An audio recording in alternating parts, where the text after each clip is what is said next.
গতকাল টিআইবি একটি রিপোর্ট দিয়েছে। সেই রিপোর্টে বলা হচ্ছে সরকারের 100 দিনে 605টি খুন।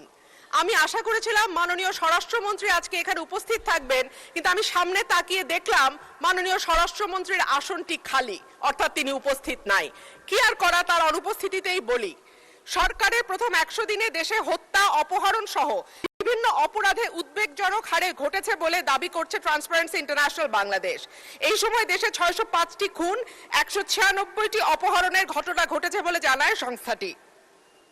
প্রতিবেদনে দেয়া পরিসংখ্যানে দেখা যায় মার্চ ও এপ্রিল মাসে মোট 605টি খুন, 294টি ছিনতাই, 90টি ডাকাতি, 196টি অপহরণের ঘটনা ঘটেছে। একই সময় পুলিশের উপর হামলার ঘটনা ঘটেছে 129টি, চুরির ঘটনা 2214টি। এছাড়া নারী ও শিশু নির্যাতনের ঘটনা ছিল 3496টি।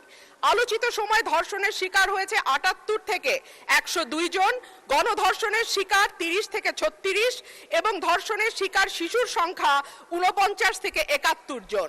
মাননীয় স্পিকার, আমাদের এই পরিসংখ্যানটি স্পষ্ট করে দেয় বাংলাদেশে গত 3 মাসে আইন শৃঙ্খলা পরিস্থিতির অবস্থা কি। আমি বলেছিলাম যে এই সরকারের অর্থনীতি এবং আইন শৃঙ্খলা এই দুটো বিষয়ে যারা মন্ত্রণালয়ের দায়িত্বে আছেন তাদের উপরে নির্ভর করবে 50 ভাগ এবং বাকি 50 ভাগ অন্যান্য মন্ত্রণালয়ের উপরে, যে এই সরকারটি কতটুকু সফল বা ব্যর্থ হবে।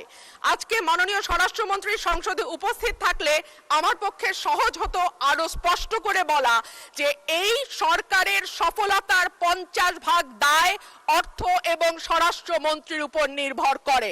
সুতরাং মাননীয় সদস্য, আপনাকে